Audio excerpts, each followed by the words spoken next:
We don't even know. Okay, so first, can you just say your name, um, like what you do for your as a member, and if you can, a very brief history, and then we'll go into deeper A of brief history of how I got Mafinda, involved? oh yeah, and Mafinda Kwanga. Oh. See, I'm not a great historian. Or whatever your expertise is. Okay. Um, there was a group of us that met at, I think it was like a prenatal yoga class, or from, we were in the neighborhood and we were all pregnant Oh simultaneously, wow. and kind of noticing each other on the street as we got larger and larger, and then we ultimately introduced ourselves, and maybe it was we wound up taking class from the same yoga instructor. Basically, we all gave birth around the same time. Wow. Or in one case, Kay Webster adopted, and her child uh, was exactly the same age as our children. Did 2 to 3 months differential. There was a group of us, say 5 or 6 of us, and so we all gave birth around the same time, and we're all looking for the same things for our children: a sense of community, an outdoor space,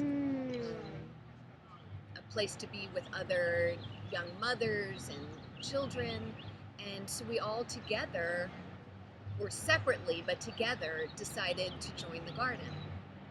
And now all of our children are 12 years old, and they've grown up here together. That's so cool. It is cool. It's really cool. And some of us have stayed better friends than others, just based on where we ultimately sent our children to preschool and then to elementary school and now middle school. But we're all connected in some way. Less close perhaps than we were originally, but definitely still share this bond in common. And the connection is our children and our families and this neighborhood and this garden. I can't say what it the is. core is. It's they're all overlapping. And your role as a member.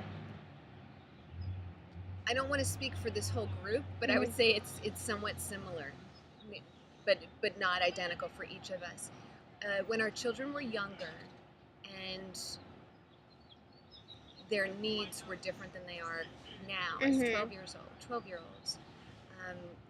I did a lot more things here. In the past 2 years, it really started to shift about 2 years ago. I've been able to maintain my commitment to garden hours, which is 20 hours per season. That's very manageable. Up until then, I did all sorts of additional volunteering. So it came to be that very often, if not always, I provided or organized the food for events.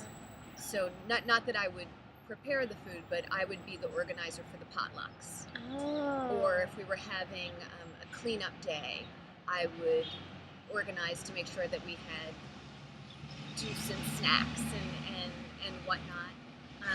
I also helped a lot with different holiday events, because our garden is at the nexus, I'm sure you've heard, of multiple neighborhoods and different ethnic groups. So we try to be a place where people of different origins can feel comfortable. So for a while, when we were more active this way, we would have events that appealed to the Latino communities, like Cinco de Mayo. Oh, really? Or the Jewish communities, so we would have Sukkot. You've not heard this yet? No, I'm this. You're great. Keep going. What else did we do? Chinese New Year. Of course, things like Halloween, Juneteenth for the African American community. So it still to this day, some of these things happen regularly. Halloween seems to be one that happens regularly. Sukkot did not happen this past year, but that's because that was one of the ones that I was primarily responsible for. What is the coat? Sukkot is the Jewish harvest festival. Okay. And we would build in the children's garden area a sukkah, which is a freestanding structure. Wow. That is decorated. It's like it's a temporary structure that you could sleep in. Whoa. And nobody ever did. Where you can see the stars at night is the idea. How lovely. How lovely. And so your role is kind of like... Well, my role has shifted, but for a while I did a lot of the food organization, and I would help with the special celebrations that brought in people from the community. That's so cool. But now I really just keep garden hours, I have to be honest. And were I to have more time in my schedule, I would do more of the other things as well.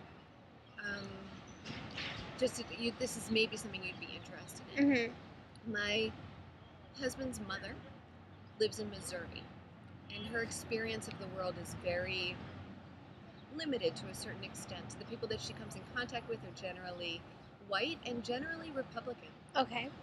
And she visited us the last time when we were having a Sukkot celebration, and people from all over the neighborhood came, and it was just, a panoply of people, different ages, different colors, different languages. It was a pretty remarkable event, and she was teary-eyed the whole while. And for me, it's very moving for me too. I'm very pleased, but to have her perspective as an outsider looking in and seeing it really freshened my eyes to it, because I live in New York and I expect that there's going to be diversity. But for her, it was really remarkable to see. And of course, it was a Jewish celebration, that everyone had gathered. Which is great. And so you think, to you, is that evidence of the effects of this garden on the greater community? I would hope so. and what other kind of evidence do you see of the effects of what Nicole does? Well, like just now, I was doing my garden hours, and 2 women with a child came in, and they said, "Where are the chickens?" And they hadn't been to the garden before, but they heard that there were chickens. So word had gotten out into the community. You guys have chickens. That we had chickens, and they came to see them. So there's a way in which there is an effect. It's okay. Let me decide to segment it again.